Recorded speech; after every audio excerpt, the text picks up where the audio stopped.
Hello, everyone.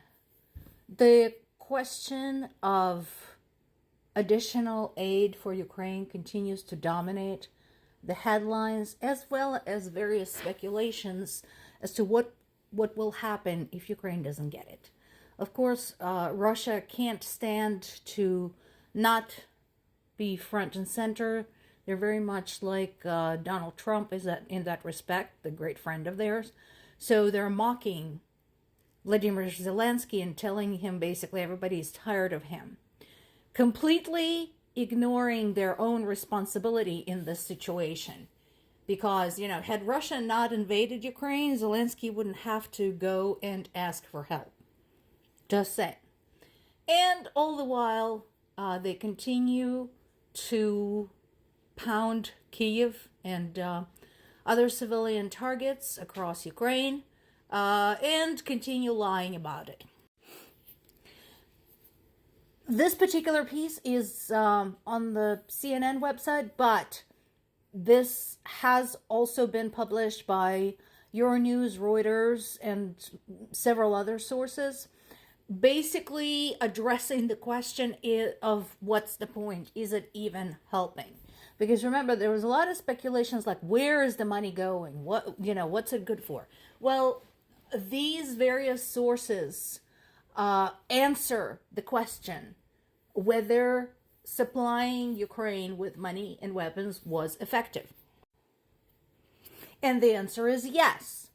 Since Russia's invasion of Ukraine on February 24th, 2022, Ukraine retook half of the territory that Russia tried to occupy, and they have destroyed over 80% of the troops that Russia had at the moment of the invasion. Think about this.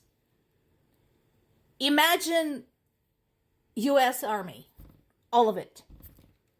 And imagine if in one conflict, in under 2 years, you've lost 80% or more of that amount. And let's not forget, Ukrainians did it themselves for quite some time before any help started coming in. So that is formidable.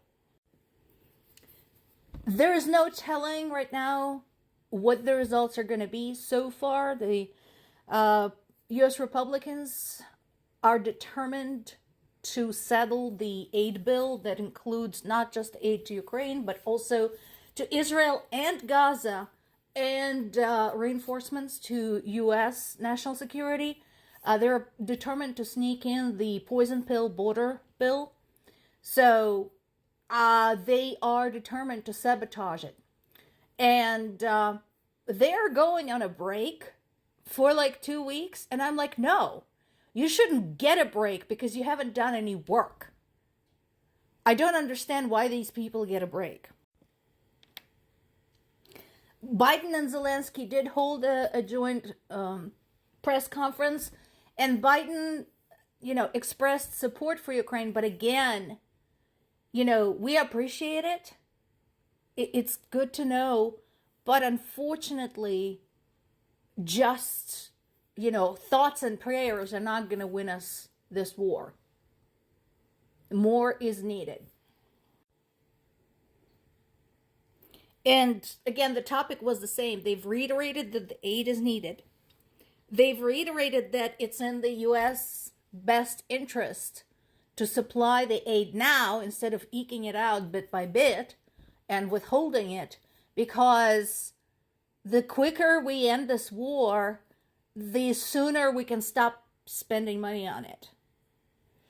And there is another thing going on with Ukraine. So NATO nations have been discussing with Ukraine a possibility of using Ukraine as a hub for developing and testing new weapons, especially considering that Ukraine kind of already has been doing that on its own, coming up with new methods for waging warfare, etc., etc.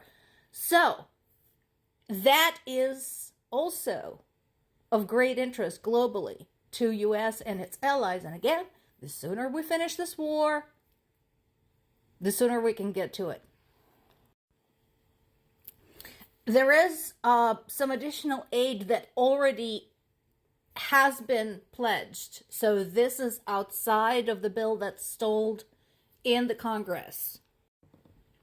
And that is the $175 million package of military aid, which includes the guided missiles for the HIMARS, the anti-armor systems, and anti-radiation missiles. So that is coming from U.S. military. And again, anything is appreciated. But this is where Ukrainian army had to really get creative. They're having to basically make sure that everything they fire hits the target. They cannot afford to just waste these very expensive missiles by just, carpet firing them at the enemy. So that has been one of the consequences of the insufficient aid. They have to fight with something, and that has been reiterated both by Ukrainian government and by soldiers at the front lines. And so while all of that is being sent right now is very much appreciated, if you think about it, if you look up how much things cost, 175 million is pittance. I am absolutely serious. Military equipment expensing, fixing it is expensive, maintaining it is expensive, and the disposables, such as the bombs, the missiles, the mines, etc., are very expensive. There are some who say that Ukraine should just lay down its weapons and stop fighting. I can tell you right now that even if Ukraine's government did that, Ukraine would not stop fighting. That is not going to happen.